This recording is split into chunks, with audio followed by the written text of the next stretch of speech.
right, everyone. Hello and welcome to another episode of Championship Drill. This is episode 35, I think. 35 shows now in. Mad, lads. Mad. Joined by Phil and Jerry, as always. And,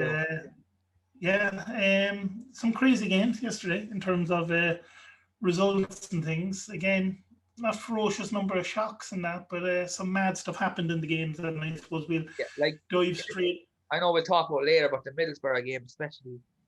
Yeah, I mean that's we can nearly do an episode in that game. Yeah. Huddersfield against Cardiff. That was the Friday night game. Mick McCarthy's 1000th game. Looking, he extended the unbeaten run to 11 as Cardiff manager. Sinogo started up front for Huddersfield. I think he'd been on twice as a sub before that. He missed the best effort of the game when he put his penalty wide. That was Huddersfield's third penalty this season, and they've missed them all. And it was the fourth penalty Cardiff have given away, and no one has scored one against them yet. Not a good game, really. No, it wasn't good at all. Cardiff, he went with three at the back, and he was playing with two wing backs, which was a bit of a surprise. And then Joel Bagan, the youngster, had to go off with an injury. He was playing left wing back, and Bennett, who's already out injured, he had to go off, so that kind of hampered Cardiff a little bit. Keogh had a decent chance for Huddersfield. To be fair, it would have been some effort to score because he was at full stretch to get his head to it. Just went wide. And I know Bacuna, the two Bacuna brothers, obviously, one on each team, but the one that was with Huddersfield maybe a little lucky to stay on the pitch. I kind of had a feeling all right with. We had a feeling all right with Big Mick that results would come to a halt when he signed his new contract. That's it. But he keeps the unbeaten run going, and that's got to be good. 1,000 games in management, though, that's something else. Anybody remember his first? It probably would have been in charge of Millwall, I'd imagine. But 1,000 games in management, and when you think a lot of that has been with Ireland, where they don't play that many games. Yeah, it's three. And what, was he 300 games in Ireland? I don't know how many games he has with Ireland. I wouldn't say it's that many. Because internationals, you're playing 7-8 matches a season at most, maybe a few in tournaments. Yeah. But that's you've got to take probably 4 or 5 seasons out of his career where he managed Ireland. That he could have been in the championship managing another 60 games each of those seasons if he'd have been, managing away. So 1,000 games is amazing. And some run, like we said, they've been on 11 games now unbeaten. Blues as Cardiff manager. Yeah. This was an awful match, though. Yeah, it was very, very sadly, the Friday night games have been pretty poor recently. Yeah, they're not living up to the hype. You know what I mean? You think with the fact there's a big platform there to broadcast the game and stuff that they would kind of spark, but yet again, it might come down to the fans and stuff, you know what I mean? But it could come down to what we were talking about as well before we came on, that they're just tired.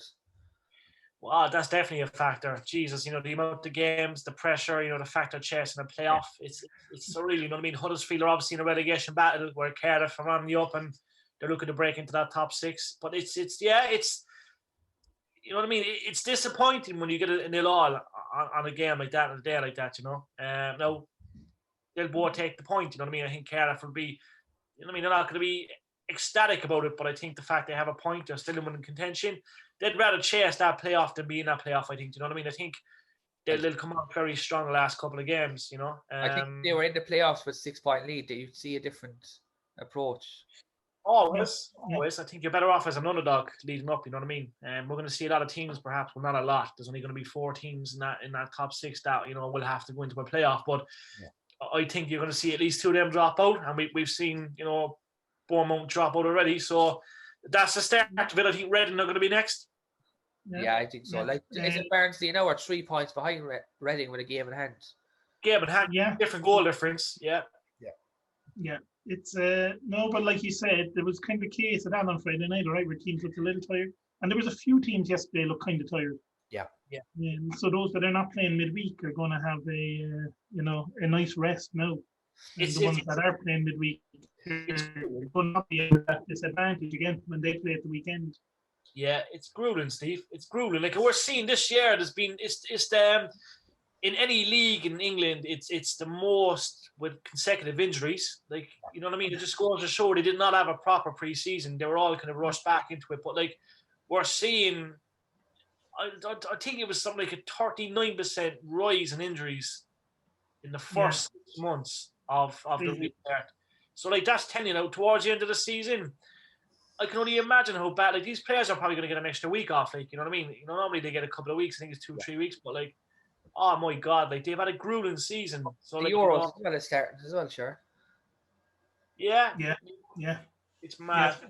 It's going to be crazy, you know. But at least they should get a proper preseason next year. So, well, except like you said, those going to the Euros won't.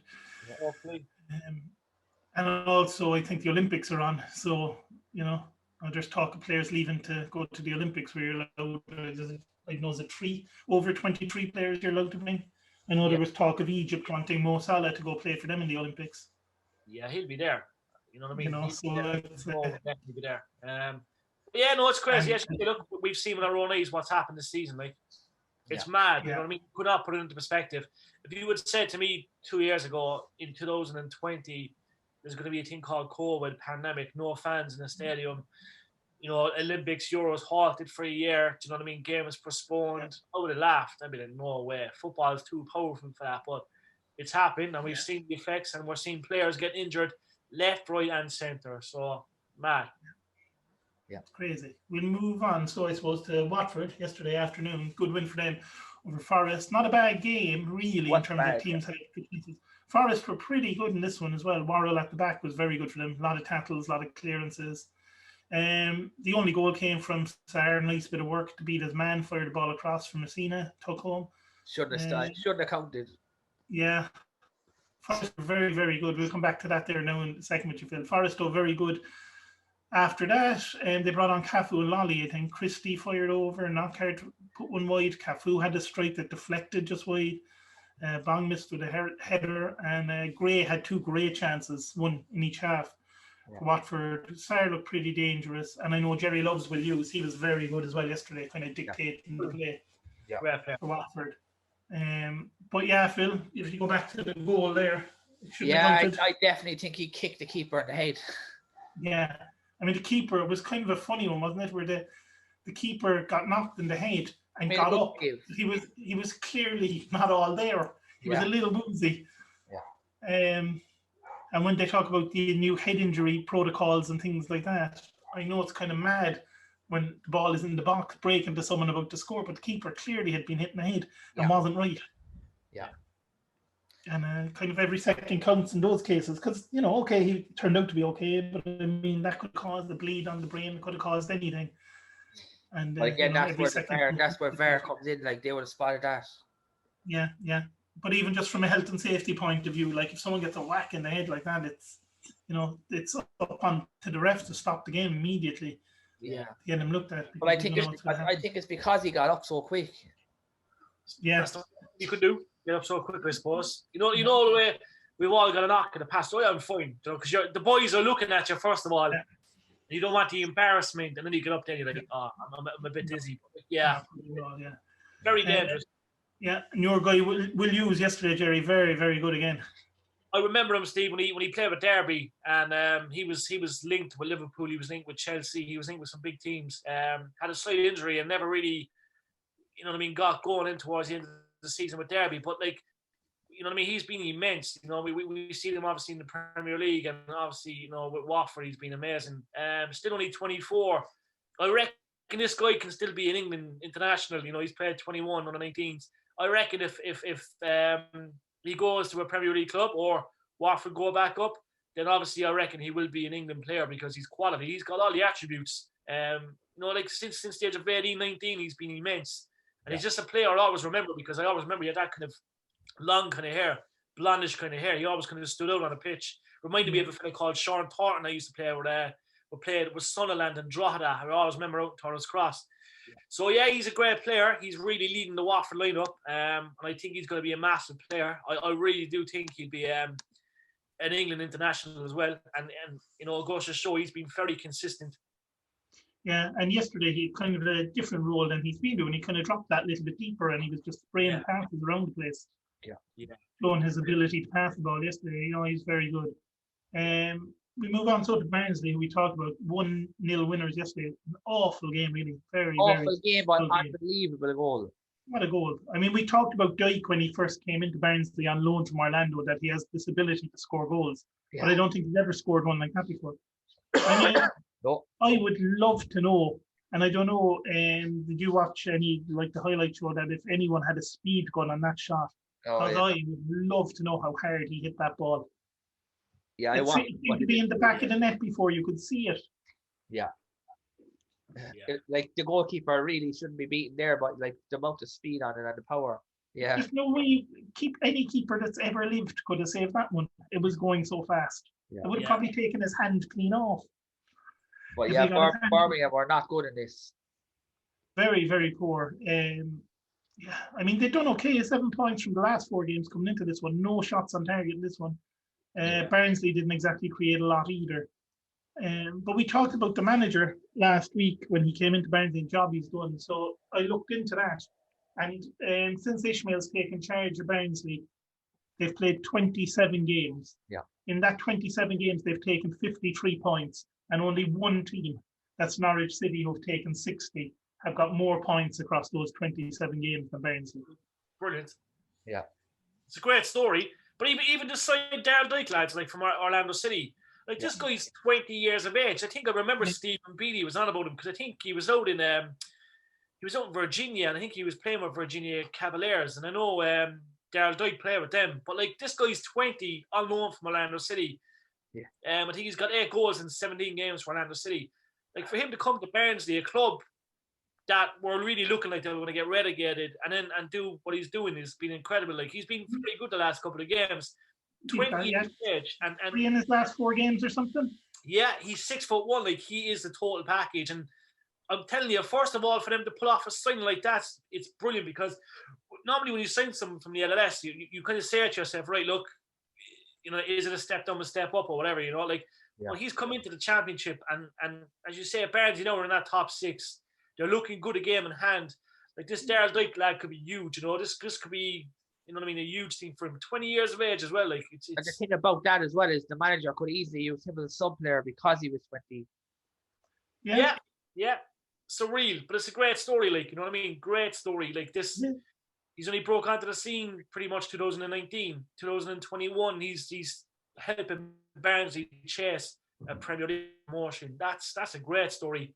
You know, unbelievable. And since you, like we said, the manager, sometimes it just seems to happen where you get the right manager for the right group of players, and that seems to be the case with Barnsley. Unreal.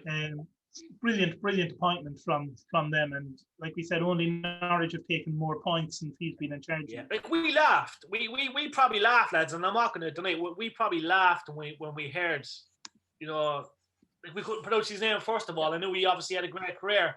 Played at Munich, and you know he was in Germany quite a bit. Like, and I know he was at Palace, but I didn't know who he was, and I'm guilty as hell for that. I won't know a name, and it's biased. I don't know a name. Yeah, he's not going to be good. And I'm biased for that. Any Irishman would be. I sure don't know who he is. But his management career before Barnsley hasn't been great. Yeah, I think he was he in Austria where I can't remember. Was it Austria? It was one of those kind of countries. Huh? I thought it was Greece. It could have been. He was in a few different countries, but he was in some country where he was in charge of a team that kind of win the league every year, and he finished like 4th or 5th with them. Yeah, and got sacked. But like I said, sometimes you just get the right guy for the right group of players, and like I said, great foresight from whoever brought him in, because they didn't want to lose their manager. He just up and left. Yeah, he's not been with a club for more than 2 years as a manager. So I know he was at Wolfsburg, and that was the second team. But like as you say, he was in Austria. LASK was the team he was at. Like they're so renowned for winning. So obviously he comes to Barnsley then, and you're saying, right, they're going to get relegated. Yeah, we all thought that they would be. Being biased, you know, we're so used to the. Plus, Barnsley were losing a good manager. Yeah, and they were already in trouble, so you know it was kind of doom and gloom. But what a turnaround! Unbelievable. Like, credit him, credit the players, and credit the board for bringing them in. Yeah. What I like about Barnsley is that they give all young fellas a chance. They do, yeah, and it works. Sometimes it works, sometimes it doesn't. Yeah. But again, he's obviously their average age must be 25.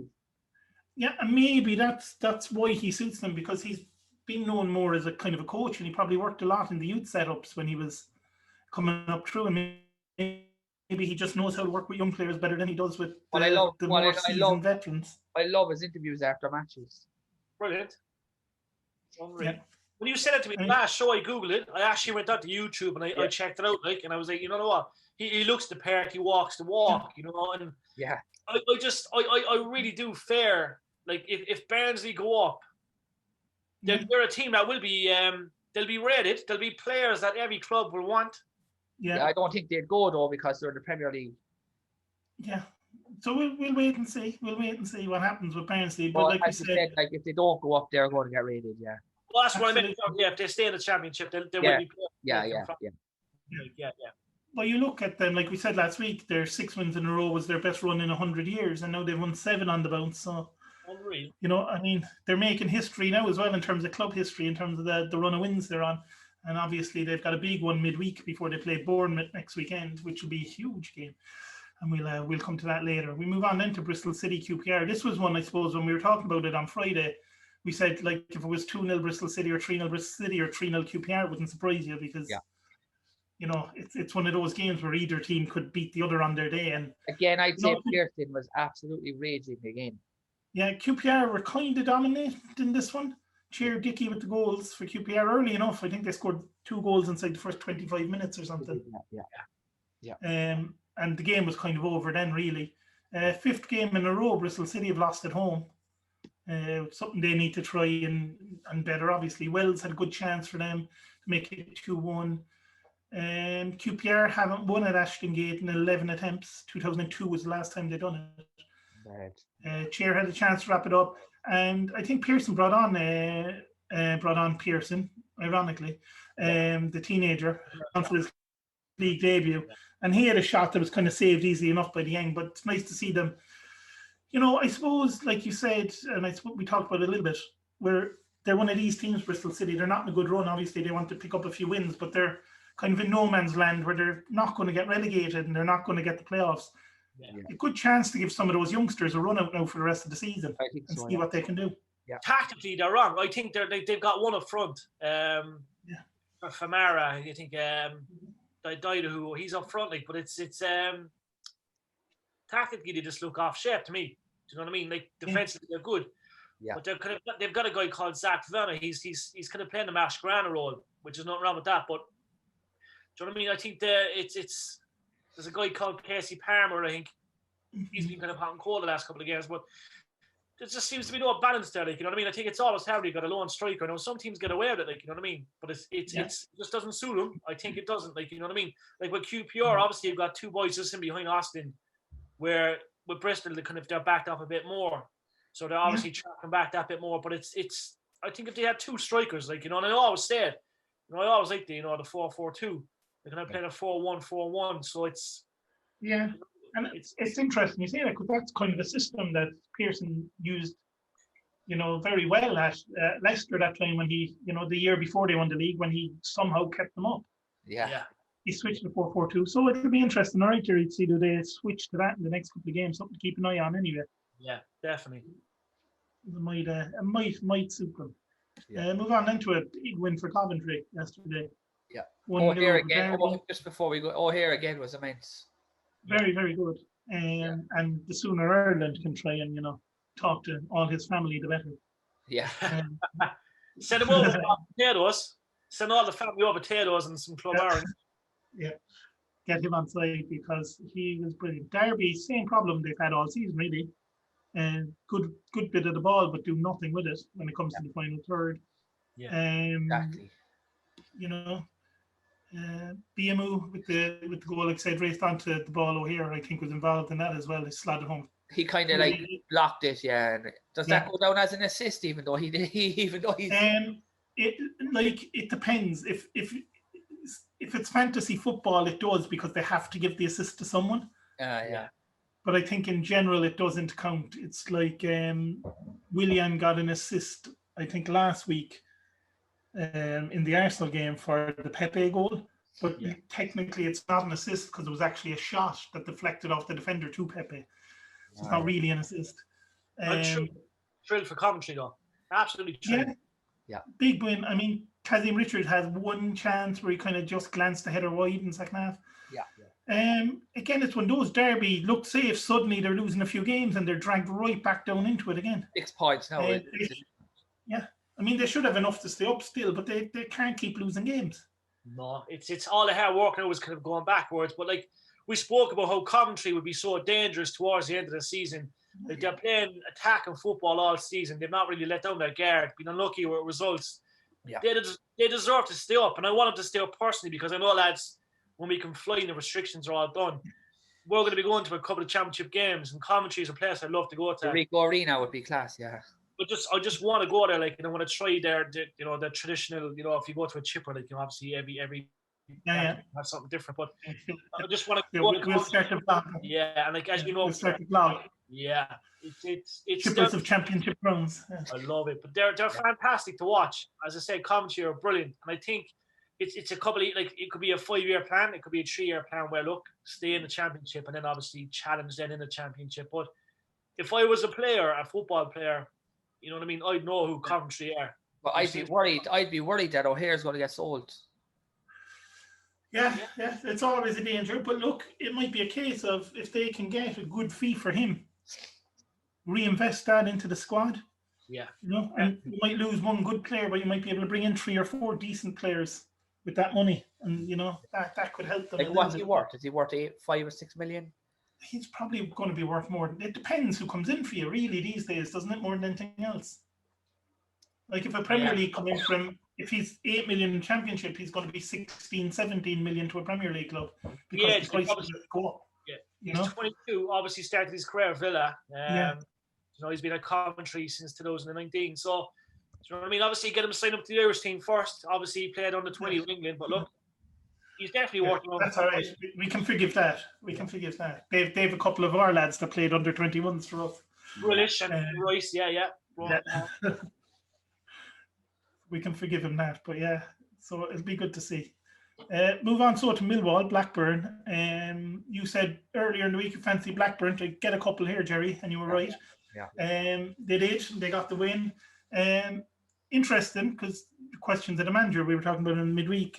Not that we thought he would be sacked, but that some of the fans were amazingly looking for him to be sacked. Yeah. He made 6 changes from the midweek defeat, and Dak was one of them. Bradley Dak. He gave them the lead. Sam Gallagher then sealed the win with kind of, the ball more hit off him than anything. Kind of rebounded to him and he tapped it in. Millwall were on a 5-game unbeaten run. Shot from Scott Malone that hit the post late on, but not much. Matt Smith had a header, I think. Not an awful lot really. Dolan had a good chance as well for Blackburn that he kind of totally missed the hit. Yeah, there was one. There was one thing where I thought might have been a penalty where he kicked him in the legs. Yeah, it's one of those where it's given and it's not given, and there's a lot of them in the Championship that don't go the way of the attacking team. And then one like we'll see later on that absolutely was kind of one that could be given or not given that did go the way of the attacking team. But credit to the manager, I suppose. Comes in, makes 6 changes, and Blackburn win 2-0. Yes, Very bold team, fans in your back. And like I said, got the 2 win. Millwall though, I don't know. Like I said, they'll probably go on draw 4 in a row now. After this one, they seem to go on these mad unbeaten runs where they just draw a load of games. I think they were 8 unbeaten before the last loss and 5 unbeaten before this one. Yeah, they were played off the park. Romero and Mitchell there, they're playing, pretty much, running the midfield for Millwall. But no, they were played off the park. Gallagher was brilliant. Dolan, I know we spoke about Dolan numerous times, But yeah, Blackburn, like as you said, there was no Armstrong. Harvey Elliott was on the bench. Yeah. I haven't really seen Harvey Elliott do much wrong, and it sounds like I'm being biased because I'm a Liverpool fan, but Elliott's been really good for Blackburn this season. But look, clearly it's going to make him hungrier. Suppose a manager had an understanding with him, you need to be on the bench, and I want you to probably. Plus, how old is he? He's 17 or something. 18 or 17, yeah. So playing 3 games a week is probably going to be too much on him. Yeah. Even though he probably will tell the manager, "Oh, I can do it." Yeah. Mowbray's experienced enough to know. Look, I've got to. If you play every Saturday and we leave you out the midweek games, something like that. You know, which is, you know, if Blackburn were chasing promotion, it's probably a different story.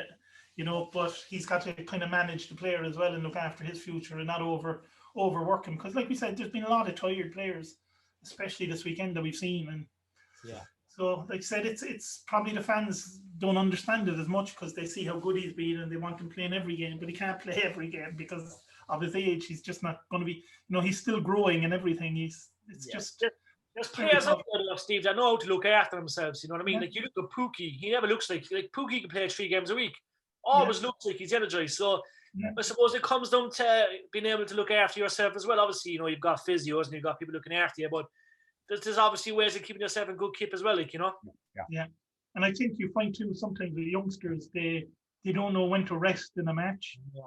They're so high energy that they do everything at 100 miles an hour. Yeah. And like you said, the likes of the Pookie knows when I'm going to take 5-6 minutes here now, and I'm just going to be on the fringes of things and get a bit of a break. Yeah. Yeah, he's a genius. He absorbs energy. Like, you know, I think even when he's playing, he never he does everything particular. Like, you know, he's got his way of runs and he knows what balls to go for and stuff. So it's all about absorbing as much energy as possible as well. And he's a master at that, Pookie. Like, always good. Unbelievable. Very, very good.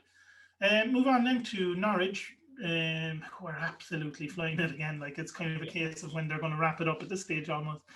3-0 winners over Luton yesterday. Luton were looking to win 3 games back-to-back for the first time since they did it in 2019 in League One. I don't know, they just came up against a team that are in great form, really. Yeah. 2 goals from Pookie in this one. One from Cantwell was very good today. He could have scored 6, Pookie. Yeah. Yeah. He had a lot of chances. Yeah. And Beneda and Cantwell behind him. To have Pookie, Beneda and Cantwell having a second crack at the Premier League next year, the 3 of them together, will be something, like, because they're bound to be better prepared for it this time around. They'll know what to expect. Yeah. Yeah, I think Norwich will be, if they do go up to the Premier League, which looks likely, they're going to be very good. Obviously, they were relegated last season, but like, they were unlucky. You know, they had a great start. You know, obviously towards the end of the season, they kind of gassed out, but they've stuck with the manager. You know what I mean? They've and everything in that season. Yeah. But like I said, I mean, if they can hang on to the players, which they probably will if they go into the Premier League, like if you have the likes of Pookie, Beneda and Cantwell, the 3 of them playing back in the Premier League second time, you've got Aarons again, like the young fullback who's very good. I mean, they're more experienced this time going into the Premier League, so hopefully they'll have a better crack at it, and it'll be good to see. But yesterday they were just totally dominant. And I said, Luton, though, I think if you gave Luton this position at the start of the season, they'd have like snapped both your arms off. Oh yeah, definitely. Collins is back. I know Collins is kind of he missed a great chance. Yeah. And Luton just don't score away from home. They don't score many goals in general, but I think they've only got 7 or 8 away goals all season. Yeah. No, they are hard to beat. They do get a lot of 0-0 draws here and there as well. And you know, Luton losing 3-0 has kind of been rare this season. They don't really lose by many goals when they do lose games.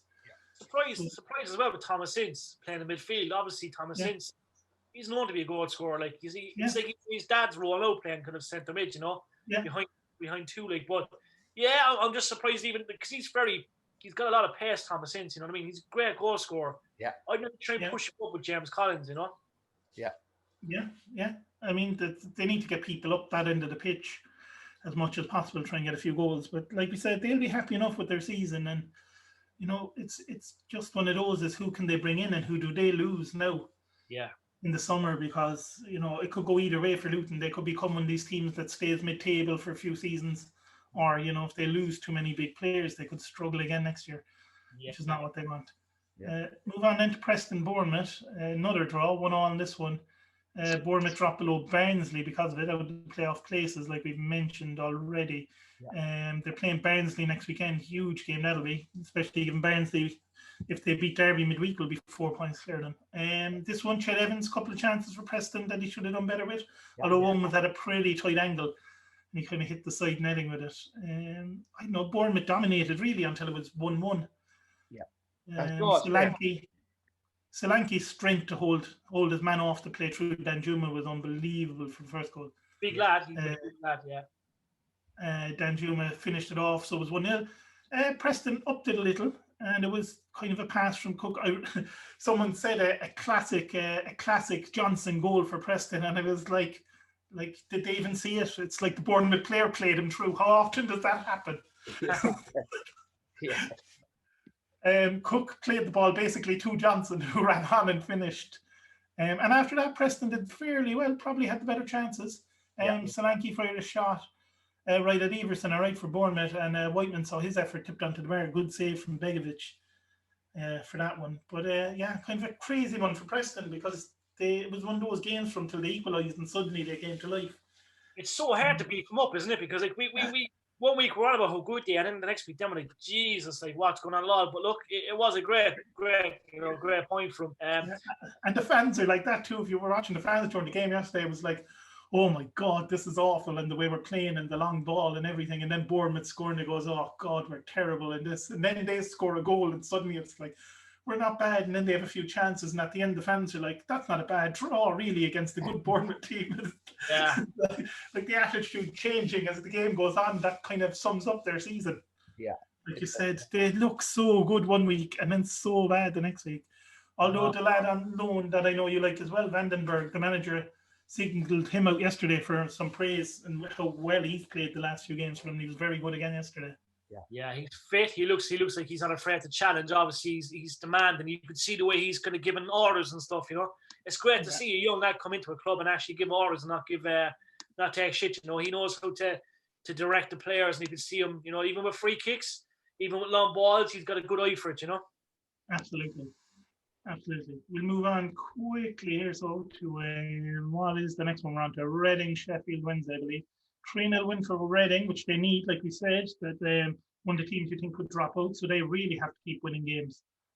But for Wednesday, like I don't know where you start with them. Another stupid early red card for Garner, who was sent off basically for just hauling Puskas down in the box.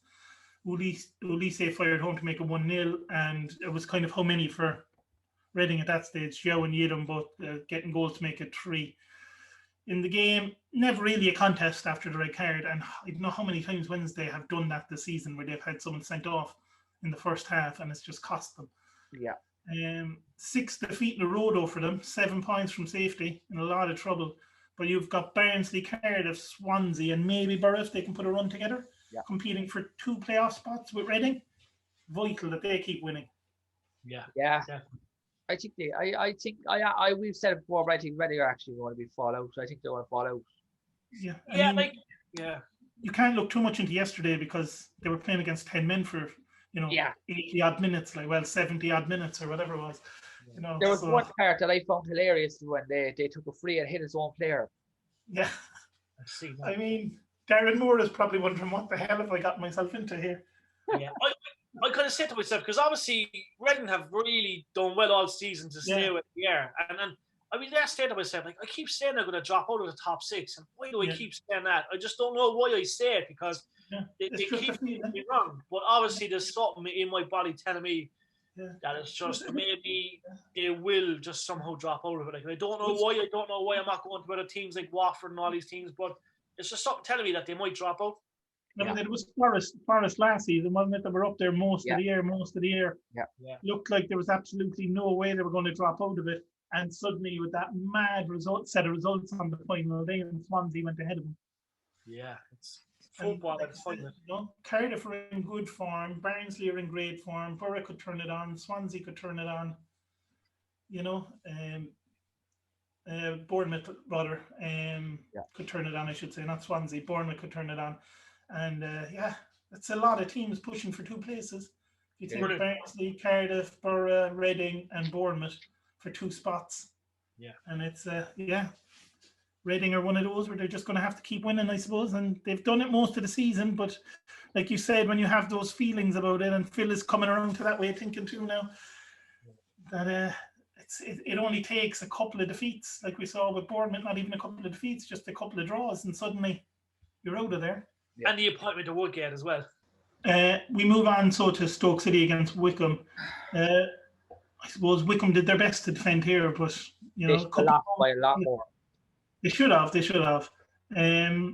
Nice first goal, I thought. Narrington Davis. Yeah. Good build up with Fletcher. Nice interplay with them. Then Suter did well to meet a lovely curling cross to make it 2. Yeah. Like you said, Stoke dominated. Should have scored more. I think Powell hit the bar. Fletcher hit one straight at the keeper. Joe Allen had 2 very, very good chances. I think Jeff Stelling was doing a joke, all right, on Soccer Saturday. He was like, you need to watch the highlights because they've had so many chances. And they really did. Like Joe Allen could have had a hat trick yesterday. Yeah. Like I said, Powell hit the bar, who's been in good form lately. And I don't know. It's one of those days, I suppose, Wycombe surely doomed now, like, and lucky. Are they 12 points from safety? Something like that. Yeah. Stoke have been kind of good at home, but very iffy away from home, so they'll hope they can bring this into an away performance, I suppose. Yeah. But overall, I'm the battering. Yeah. What was it?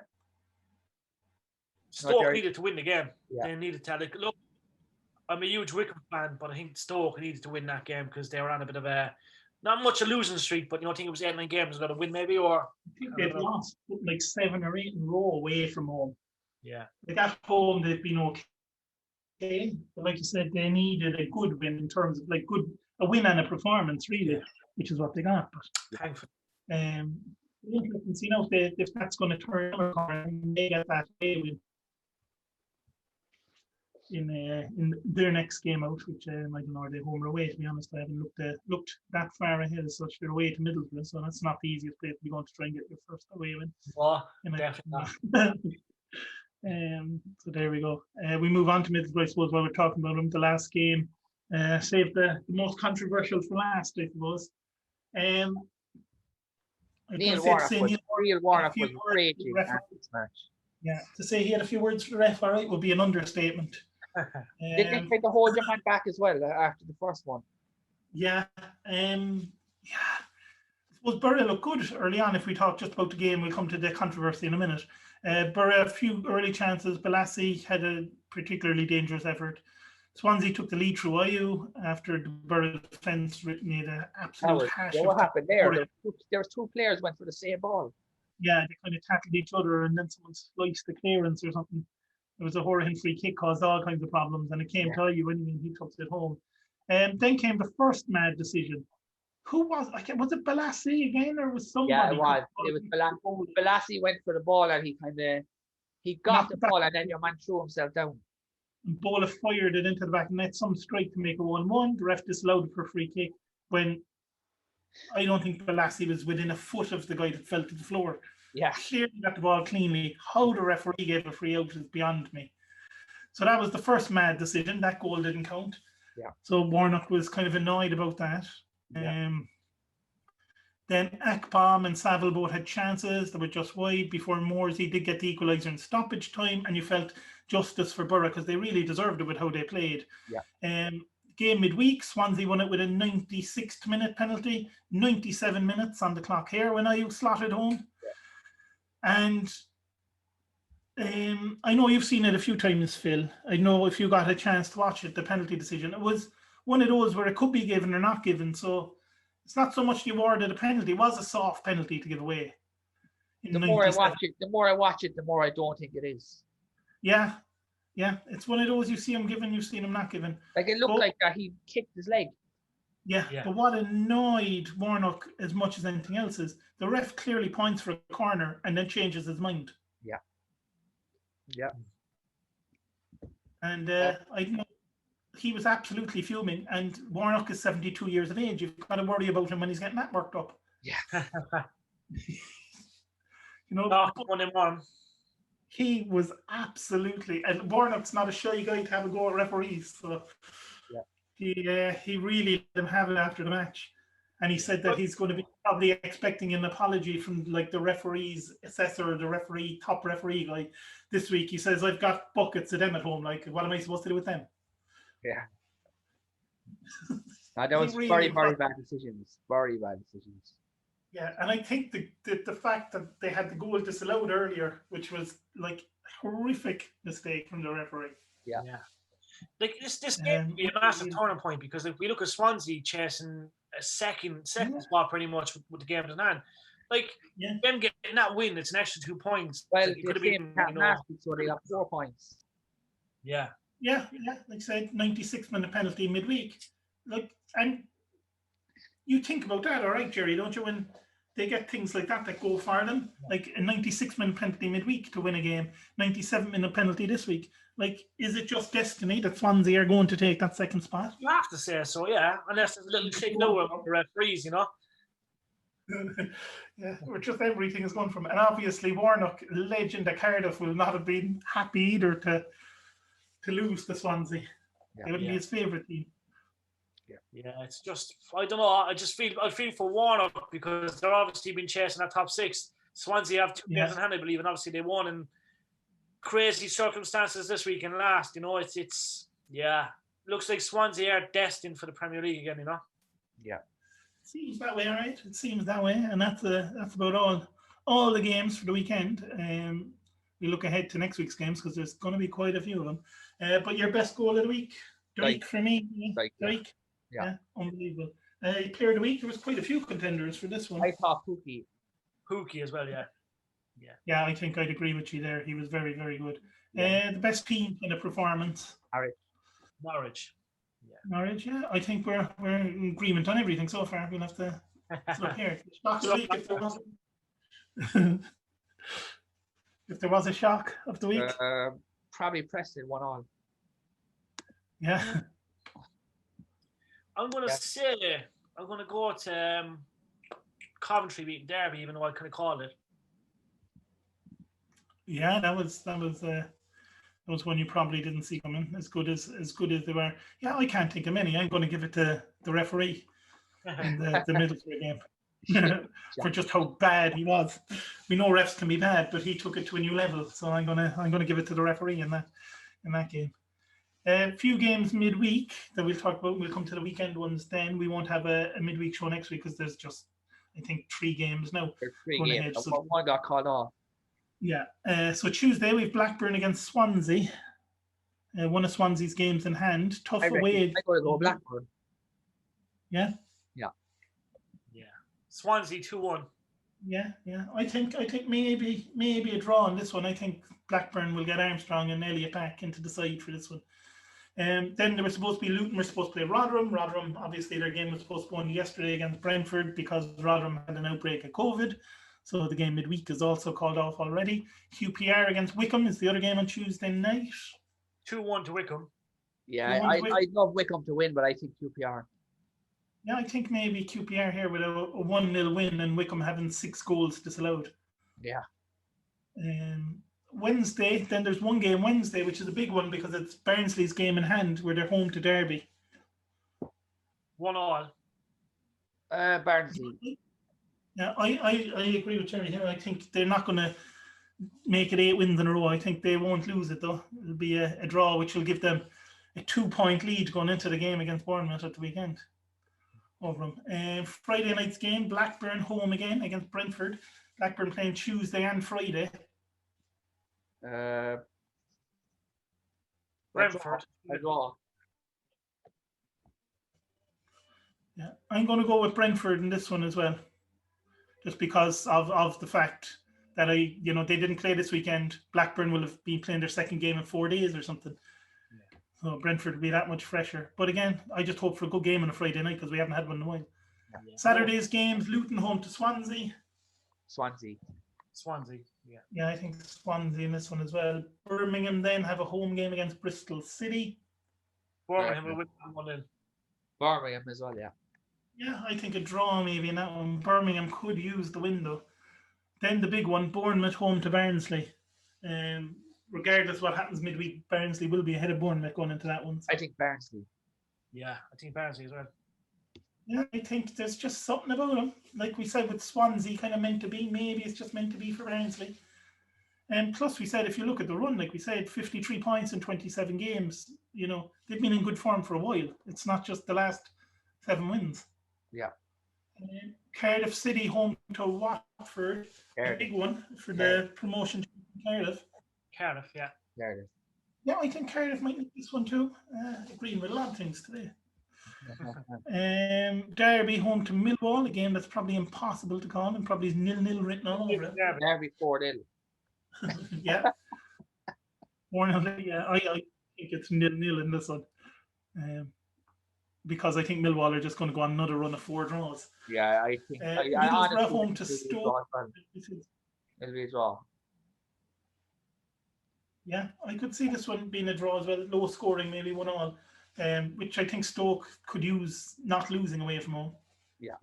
Stoke to win 1-0 because obviously, Middlesbrough kind of they're demented at the moment with everything that's going on. Yeah. So I'm going to say Stoke 1-0. They're going to counter-attack everything that they've been saying in the media and stuff. Warnock's obviously still pissed off as well. So yeah, I would say the referees won't dare go against them. Yeah, he'll probably swing for a referee if he gives Stoke a penalty, a dodgy penalty. Yeah. Then, like you said, Reading, one of those teams that Jerry said for a while now that he thinks will slip out. Phil is coming around to that way thinking this is a tough one for Reading, away to Nottingham Forest. Forest will beat them. Yeah, I think so too. Yeah, I think Forest have lost the last 2 games while playing really, really well. So this might be one where they play well and win, or play horribly and win. Yeah. QP. Yeah. Yeah. If Reading win this game, my whole philosophy will change next week. I'll actually back them all the way. But yeah, I think Forest will do it. Big game too for Reading in terms of whether you'll support them or not for the rest of the season. We'll inform management. QPR Huddersfield. QPR. I think QPR. I think Huddersfield again are going to have to get a few more wins between now and the end of the season. Rotherham against Coventry. It's on for now because I think it's a week or something. I think it falls in enough time for Rotherham to be past COVID. But obviously, if there's another outbreak, it'll be off. But Rotherham Coventry for now it's on. 2-2, high scoring game. Yeah. Good game to watch. Yeah. Yeah, I think so as well. I think it could be a good draw as well. I think not bad for Rotherham. And again, having players come back from COVID, it's going to be a disaster for them. Plus, them missing midweek with their game in hand, they're going to have so many games to play between now and the end of the season. Yeah. You know, like if they keep getting outbreaks of COVID and, frozen and games off, they might be playing 2 games in a day come the end of the season. Wycombe against Preston. Wycombe. I think Wycombe as well. Wycombe and the Preston fans, they go absolutely nuts. Yeah, it could be. I fancy Preston away from home to give fans hope again with like a 3-1 win or something, and then to go up midweek next week and lose 8-0 or something. And then Sunday, it is Sheffield Wednesday against Norwich. 2-1 to Norwich. There's always a result in the weekend, usually anyway. I would. Something's telling me Sheffield Wednesday. Yeah. Yeah, I mean, what is that something? I'm to say I don't know. It's just there's always one game where it's like a team at the top against a team right at the bottom. Yeah, that just throws up a surprise. We had a few weeks ago with Huddersfield hammering Swansea, wasn't it? Yeah. Norwich, though, so I can't go against Norwich. As much as I think this could be one of those games, I can't pass Norwich with the form they're in. Yeah, Phil, I'll bet you 20 cent. 20 cent, okay? That I'll bet you a coffee the next time. Gee, that's Jesus, that's a lot of pressure. I know that is. That's rich. Phil must be after winning the lotto. Jeez, we're into the €3 mark there, Phil. Yeah. Go on, so I'll do it with you. Not a bother. Yeah. So there's a cup of coffee waiting. If it's a draw, then I don't have. We'd have to buy. We'd have to get Steve a copy. If they draw. That's it. But so that's it. So we'll be back again next weekend. Like I said, no point in really doing a midweek game for 3 matches. No. As good as they're going to be, I'm sure. We'll have kind of a bumper edition next weekend. Because we'll have the midweek games and the weekend games all wrapped into one. So it'll be kind of a bumper edition next weekend. And by then, we'll have a clear picture of the playoffs with Barnsley having played their game in hand and playing Bournemouth. Could be all change in the playoffs. Yeah. So, thanks everyone for listening. We're picking up fans all over the world. It has to be said. Belgium, Sweden, Australia. Like they're listening in everywhere. So thanks people for listening. We appreciate that. Not Turkey. And Turkey, not Turkey, no. No one from Turkey yet. They'll jump on board, I'm sure. Yeah, so we do appreciate everyone listening in and supporting us and continuing to listen to the shows and that.